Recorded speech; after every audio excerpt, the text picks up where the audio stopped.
the 2006 Major League Baseball draft.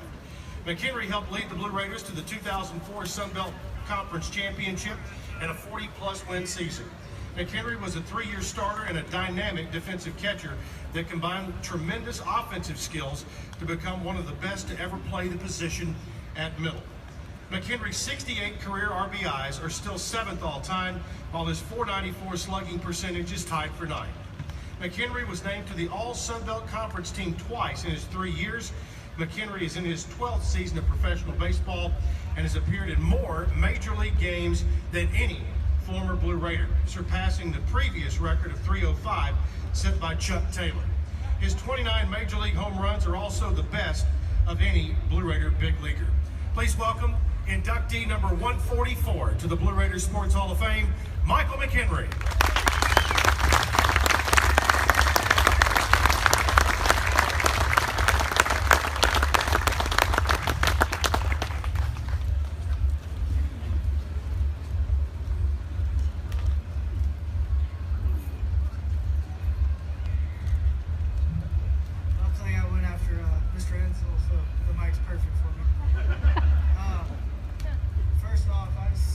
Say thank you for everyone that showed up. I know it's hot, it's humid, we may have a heat stroke or two out here today, so thank you. Next, I just want to thank, and everybody should clap right now for everybody that's on stage right here, because honestly, they paved the way. You know,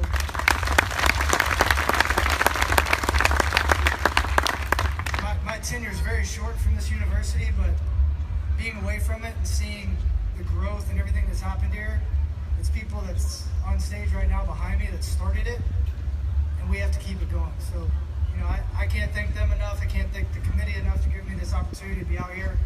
It's very humbling. But one thing I've noticed as I've sat here and I've watched the last day and a half is the character and the humbleness that's on this stage. From the inductees to people that have already been inducted, it made me even more proud to be a Blue Raider, because I came here for that reason. I came here for the grit. I came for the tenacity. I came for that edginess that they had, and they still have it. And seeing these people that are getting inducted now, they're still playing, and vice versa, the people that are already in the fame, it baffles me. We should be honored to wear blue every single day, and I will continually be honored to wear blue. So thank you to all you guys. I can't thank you enough. Now, I want to thank the most important person in my life, Jesus Christ. Without him, I'd be nothing. That's why I play the game. And every stage I get, I want to just shout his name to the rooftop. So that's number one.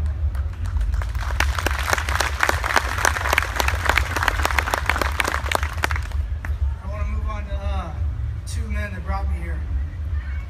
I'll start out with Jim McGuire, who I found out later on was the one that really believed in me. Coach Pete was still trying to figure me out, wasn't too sure yet.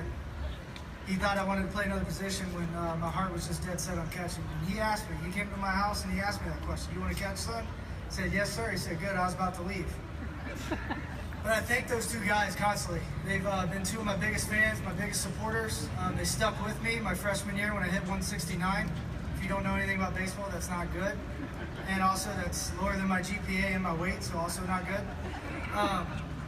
I can't thank them enough, especially, you know, I'm still really close with Mags. I talk to him all the time, but Coach Pete taught me how to catch.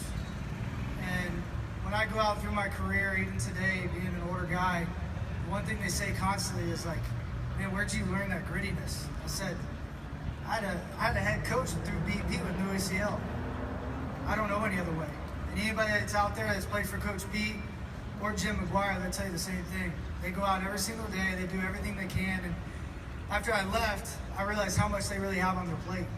As a university that's growing, they had a lot on their table that they had to handle day in, day out. And I know the staff here and the front office here has done a great job of changing that, but when I was here, it wasn't so much like that. They worked their tails off, and I'm sure their families appreciate everything that the university's done for them, but at the same time, the sacrifice they made, they know more than anybody. And I can't thank them enough, Coach Pete, for letting me call my games day in, day out. That's a rarity nowadays. And honestly, just teaching me a little bit more of how to be a man. I just thank you both so very much, and I'll be forever in debt. Now I want to move on to this little group of people back here. Some of them are former players who I've grown to know. I'm here all the time. I love these guys. I'm probably hard on them too often, but I love you guys. I want the best for you. I want the best for this program. I appreciate you guys coming out. I want to thank my family.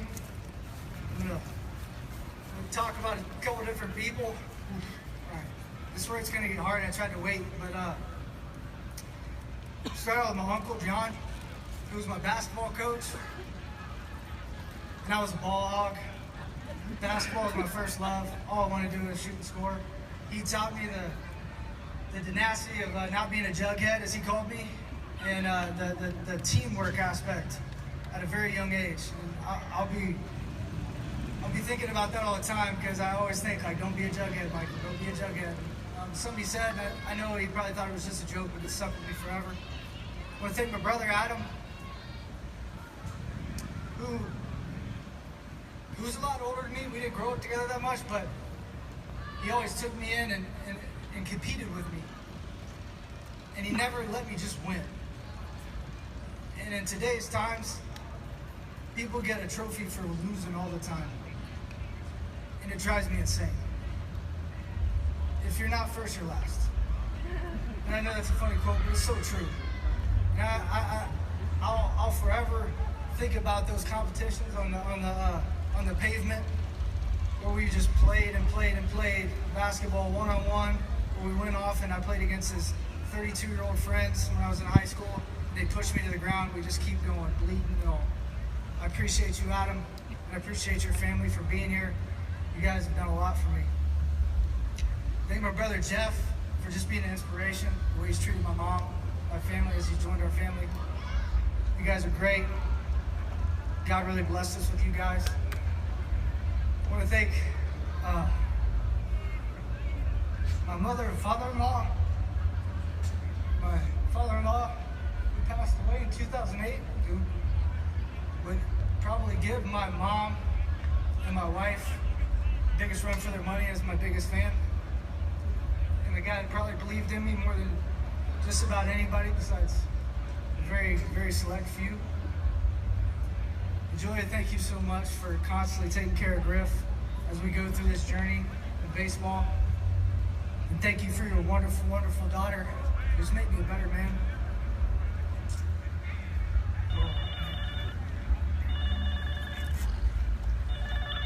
Before I go down the road where I know I'm going to lose it, I want to thank my boy Todd Martin, who's here, who always kept me on that loose leaf. You know, I'm a little overzealous, and I can be a little hard sometimes. Very, very competitive. Very much like Chrissy, from what I've heard from stories. I never wanted to lose, but he kept that low key for me, and he also was one of the best teammates ever had. Gave me a chance to get a lot more fastballs because he hit in front of me. And last but not least, I gotta thank my parents and my wife. I'll start with my parents. Dad, you were hard on me. You were mean to me at times. But man, you had that way to just get me fired up. You made it hard sometimes, but you never said no. And I'll always thank that.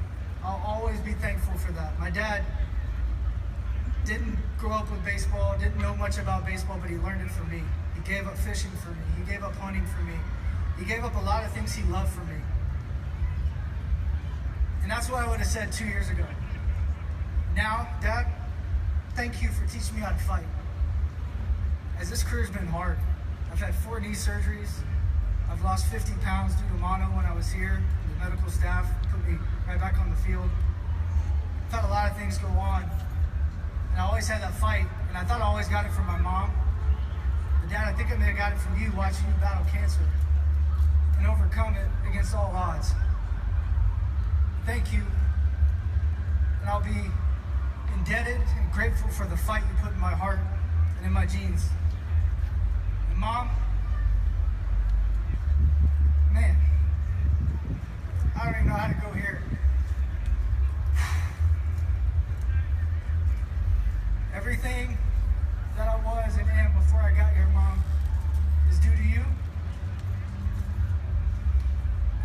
plus hours a week you put in at work and still got me to practice on time.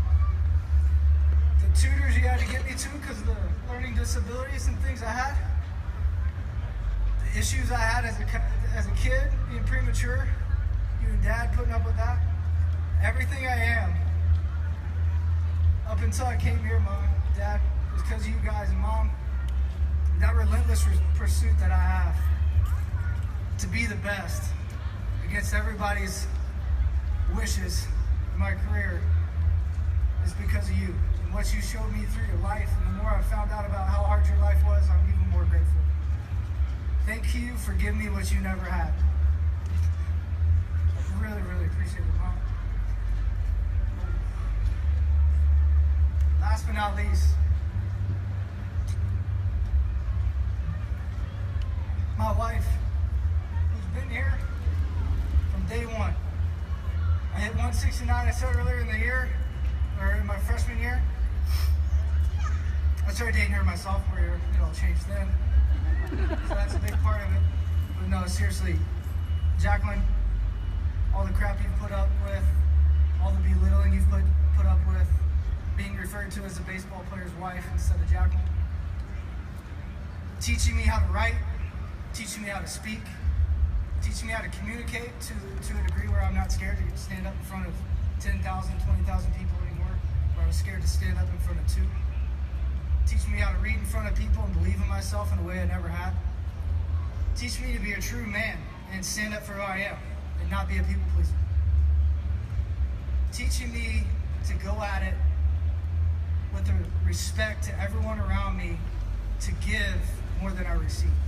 I was always a guy that wanted to please my teammates, my coaches, but she taught me how to really love people.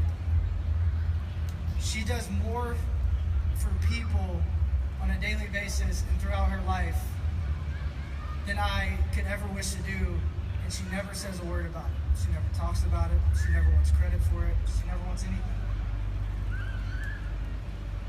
And she taught me that life is so simple when you just love others. And I love her with all my heart. She was here before it. She's going to be here long after it. She is the biggest blessing that's ever come in my life. Thank you. Thank you.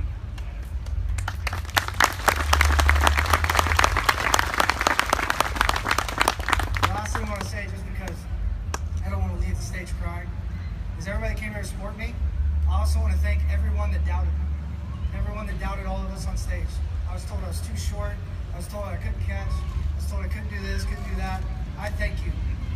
Because I've been the man in the arena, and I love the critics in the stands.